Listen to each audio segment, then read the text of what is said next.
Bonjour à tous les amis, c'est Necrozmasamoon, on se retrouve pour une nouvelle vidéo. Alors, pour une fois, ce n'est pas mon téléphone qui va me filmer, mais mon ordinateur avec sa webcam. Et bah du coup j'utilise un micro, j'espère que le son sera bon. La première fois que je teste. Enfin, après les tests audio que j'ai fait avant ne rendaient pas mal. Bref, aujourd'hui vous avez vu... Et bah non, vous avez pas vu. On se retrouve pour une nouvelle vidéo où je vais vous lire un discours. Ouais, je sens l'énergie de votre côté. Alors, vous le savez sûrement, j'ai gagné plein de médailles en compétition sportive. J'en ai 3 à mon actif. Et ben j'ai une autre médaille. Voilà, attendez, je vais vous la présenter. Voilà, c'est celle-là. Voilà, ceci est une médaille du prix coup de cœur de discours, enfin concours d'éloquence. Un discours que j'avais fait sur l'amour. Donc là, en ce moment j'en fais pas mal des discours et donc je me suis dit, j'ai rien à faire comme vidéo en ce moment, et bah je vais vous raconter un petit discours, voilà, pour faire ma petite sortie hebdomadaire. Donc on va tout de suite, hein? Ça serait une bonne idée, non? Vous ne croyez pas? Eh bien les amis, c'est parti. Alors, voilà, juste pour vous donner une petite idée, ça fait tout ça. Voilà. Hop. Et hop. Voilà. Après je dis tout ça, mais généralement c'est facile à lire. Alors c'est parti. J'aimerais bien que le micro soit mal. Je vais sûrement tester plein de fois le micro un peu dans la vidéo, donc on va faire avec, on n'a pas trop le choix. Alors, l'homme et la femme. Ah oui, non, j'ai pas obligé de vous dire le thème. Le thème c'est les hommes et les femmes doivent-ils être égaux? C'est parti. L'homme et la femme. Moi, je suis un homme. Je n'ai pas de femme à vous montrer là, ici, tout de suite. Mais à mon avis, vous savez à quoi ça ressemble. Non, je ne ferai rien. Bref. Devons-nous être égaux? Je me prends le micro dans le nez, c'est génial. A-t-elle les mêmes droits que moi et vice versa?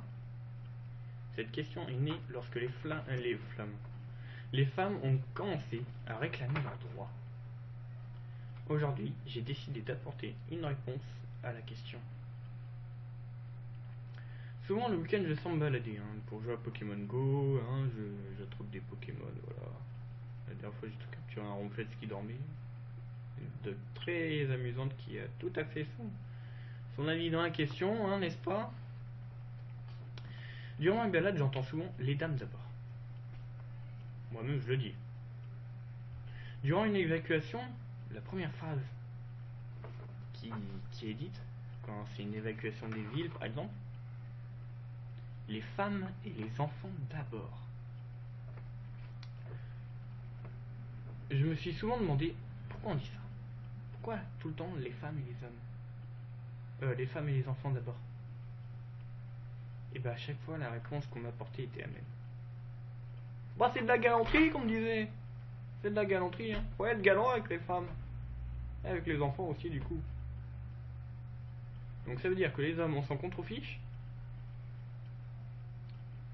Parce que là moi j'entends ça dans ma tête, je me dis donc l'homme passe en dernier. Et c'est comme ça qu'on cherche à renforcer de jour en jour l'égalité homme-femme. J'y vois là qu'une division.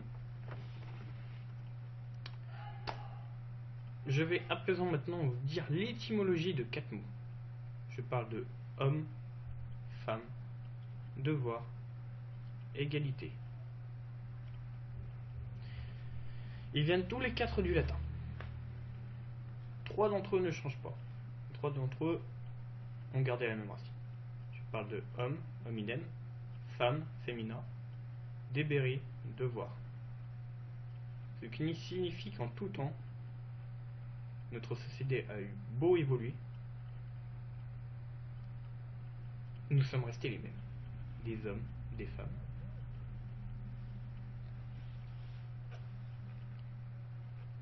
Excusez-moi, j'ai regardé juste un truc, quelqu'un qui m'appelait. Des hommes, des femmes, et un devoir. Mais l'égalité, non. L'égalité, ils ont décidé... Ben non, l'égalité vient de deux mots. De aequalis, égal, et de aecus, qui signifie unis sur le même plan. Donc, ce qui veut dire, c'est que l'homme et la femme ont toujours eu des devoirs, mais il n'y avait pas d'égalité.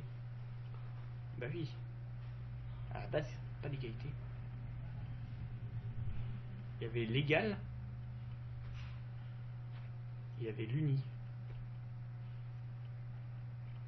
L'égalité signifie donc qu'on est égal sur un même plan. Et voilà. Grande anecdote. Et de là, je me suis mis à me poser des questions. Je me suis dit, alors il existe deux grandes questions. On m'a demandé d'en traiter une, mais je vais en traiter une deuxième. Les hommes et les femmes doivent-ils être égaux? Mais aussi, les hommes et les femmes doivent-ils s'unir? Bah oui, c'est là que j'ai lu. Parce que moi, tu me dis égal. Moi, je pense direct à égalité. Du coup, c'est ça que j'ai recherché en premier. Et là, je me suis dit, ça veut dire qu'en uniant ces deux questions, on obtient l'égalité. L'égalité homme-femme. Dit comme ça, hein, vous pensez au charbia politique, il dit nous cherchons à unir l'homme et la femme sur le même plan. Eh bah oui. Vous n'avez pas tort, mais moi je vous parle d'une vraie égalité. Une égalité où l'homme gagne, on va dire, je dis une connerie, 1700 euros. Et une femme gagne elle aussi 1700 euros au même poste, au même emploi. Eh ben non. Regardez aujourd'hui. L'homme gagne toujours plus, la femme moins. De plus, si c'est un couple dans la même entreprise, l'homme gagnera plus, la femme gagnera moins. Et égalité, on le cherche encore, égalité. Quelqu'un a vu l'égalité? Non, parce qu'il était pas présent ce matin, apparemment.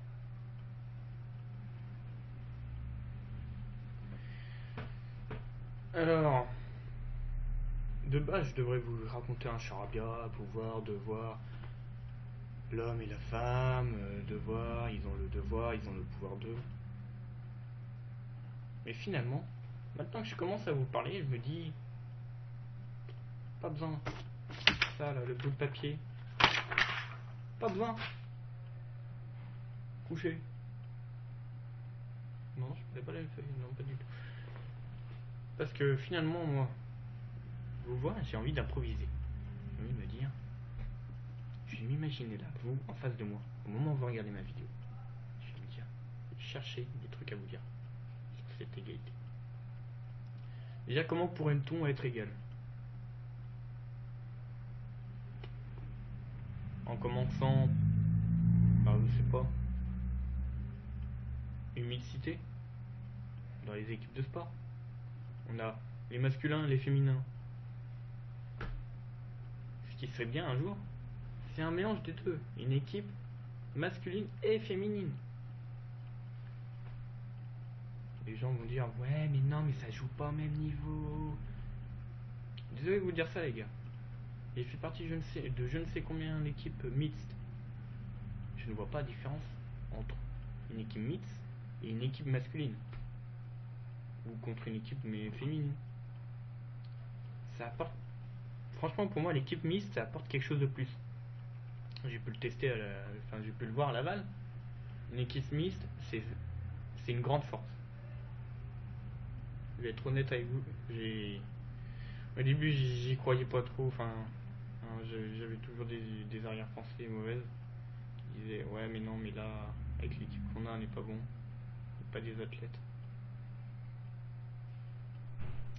Bah, j'ai eu tort parce que derrière le côté mix, il y a le côté mental qui vient renforcer la chose. Et ça, franchement, c'est une grande force qu'on ne voit généralement que dans les équipes mixtes.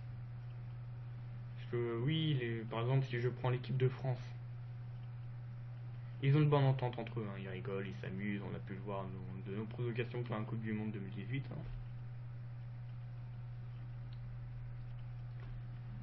Mais je trouve que dans une équipe de garçons, il manque un petit côté, je sais pas, un petit côté féminin. Un petit côté qui vient adoucir la chose. Après, c'est mon pensée, hein. Après, il y a certains qui vont me dire, mais qu'est-ce que tu dis, l'équipe de France masculine, elle est parfaite, il y a une bonne entente partout, si t'apportes une femme, ça va être le bazar. Bah oui, parce que, hein, j'en ai parlé moi avant aussi, j'en ai beaucoup parlé que ça serait bien une équipe mixte en sport. Mais non, chaque fois on me disait, ouais mais non, c'est pas pareil. Les filles elles pourront jamais jouer comme les garçons. Et bien pour avoir testé l'équipe mixte, je me suis retrouvé d'accord avec eux, mais pas totalement. Parce que parfois, les filles vont mieux jouer que nous. Nous les garçons, je parle. J'ai pu le voir de nombreuses occasions, hein, ma coéquipière de Biochat.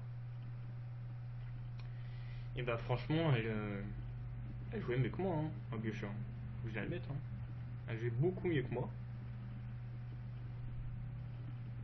Et franchement, j'étais admiratif. Hein, je vais être honnête avec vous, j'étais admiratif.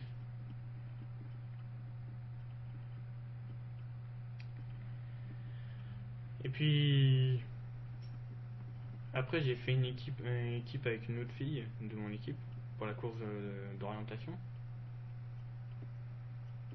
Bah, je le regrette pas, hein.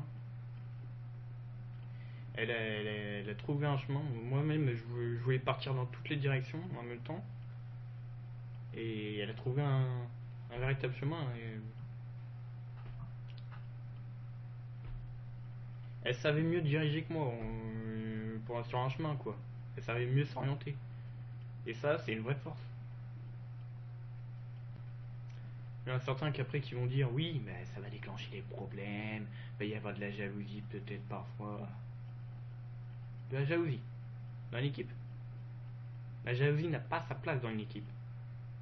Une équipe est composée de membres forts, enfin forts, on va dire de gens qui se font confiance entre eux, qui n'ont rien à se cacher entre eux. Hein. Ils n'ont pas à se cacher entre eux. Parce que justement, si la jalousie germe parmi une équipe, c'est pas bon. Ça veut dire qu'il y a un problème dans le système de l'équipe. Et bah, franchement,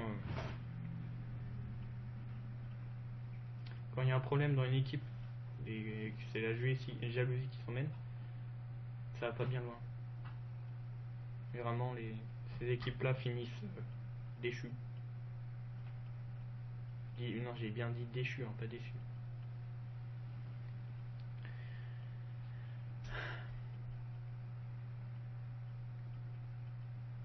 Voilà.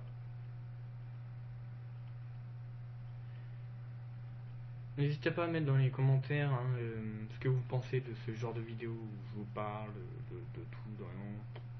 C'est un thème comme ça, je pars d'un discours à moi, puis j'improvise, je pars en improvisation. Ça peut être pas mal, hein, non? Parce que du coup, sur le coup, vous me voyez réfléchir, vous voyez un peu comment je fonctionne. Et puis,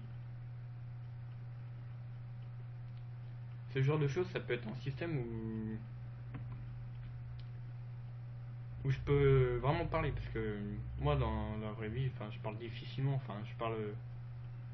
Faut que j'écrive derrière, faut que je fasse des lignes, des lignes, des lignes. Et quand c'est en vidéo, franchement, je vous assure, c'est autre chose pour moi. Et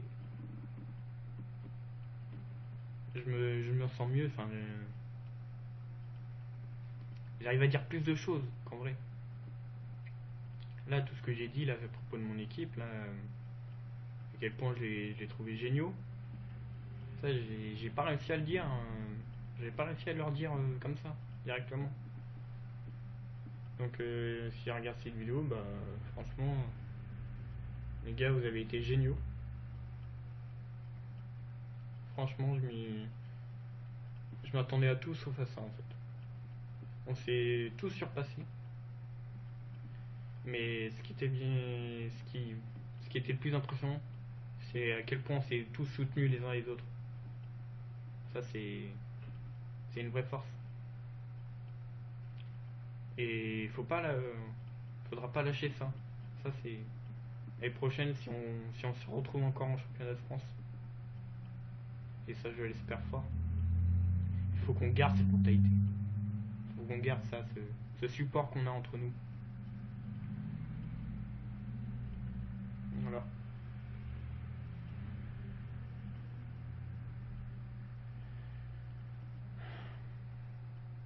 Voilà.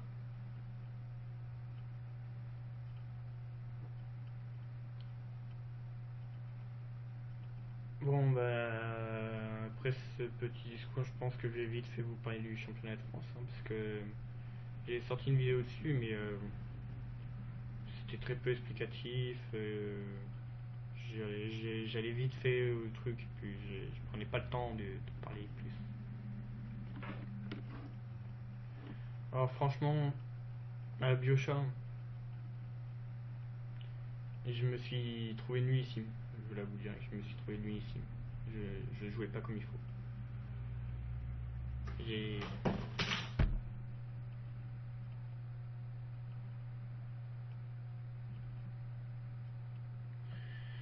Ok, donc il y a des trucs qui tombent dans ma chambre, c'est original. Donc je disais, à Bioshock, je me suis trouvé nullissime. Genre j'étais admiratif envers ma coéquipière de jeu. J'étais impressionné. Franchement, je vais être honnête, je comptais que sur elle. Quand c'était mon tour, j'étais là, j'ai essayé, hein, mais je suis pas sûr du résultat.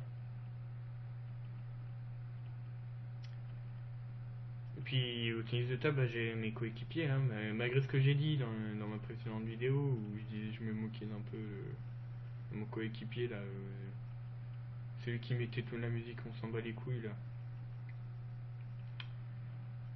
Bah, j'étais admiratif, hein, il jouait super bien. Franchement, ce mec, il a un handicap, mais il arrive quand même à se surpasser pour rapporter le plus de points possible, pardon. C'est impressionnant.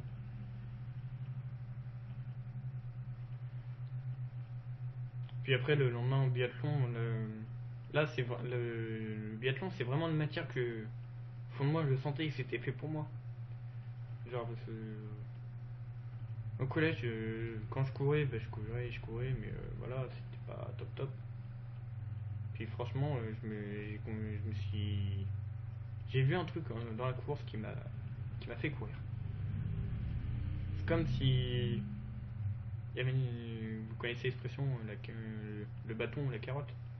C'est comme si je voyais une carotte et que je voulais m'en approcher le plus possible.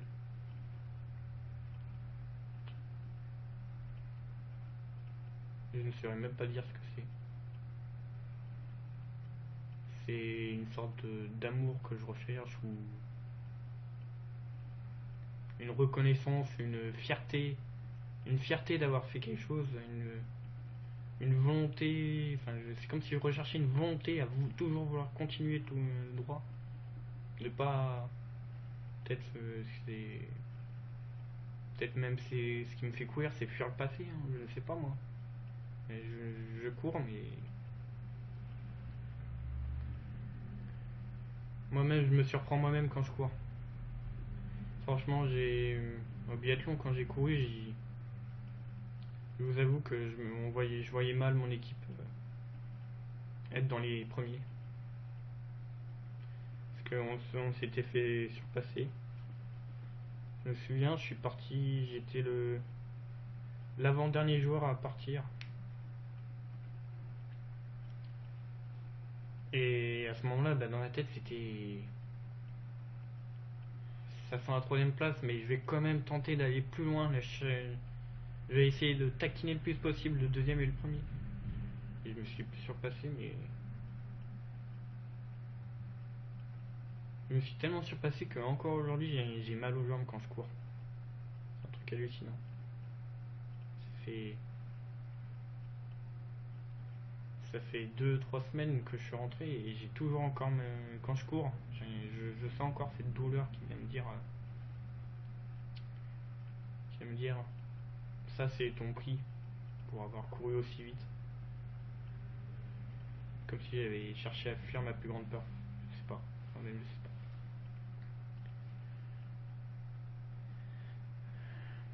Voilà. Franchement,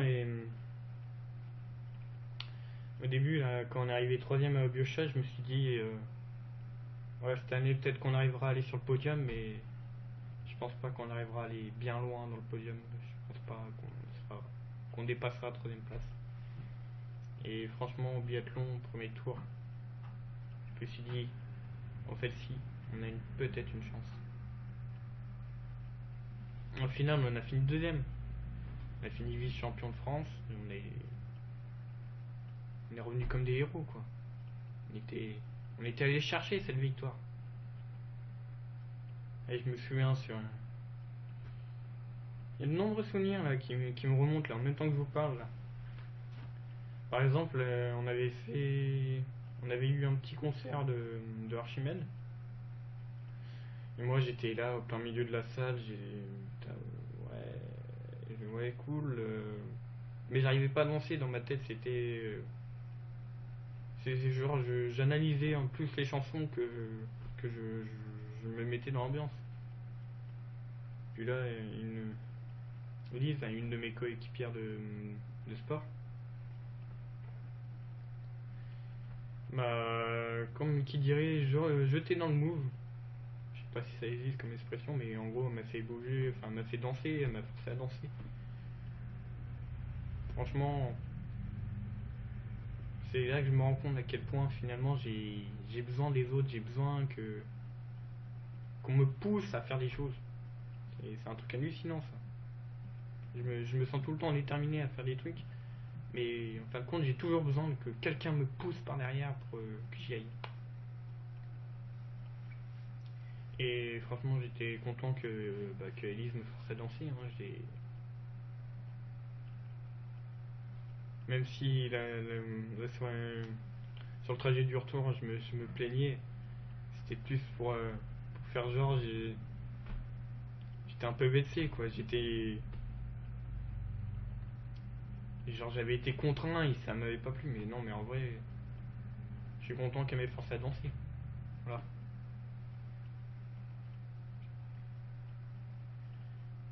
Et puis franchement, j'espère que l'année prochaine on se retrouvera les gars. Hein. Je parle là à tous les joueurs de mon équipe de cette année. Mathis, Anaïs, Célia, Noémie, Élise. J'ai l'impression d'oublier quelqu'un. Bref, les gars, j'espère vous revoir l'année prochaine. Hein. Et on retournera au championnat de France et on prendra notre revanche sur Marie Curie. Voilà. Petite vidéo. C'est marrant, je devais même pas partir sur ça. Je devais juste partir sur un discours et là je pars complètement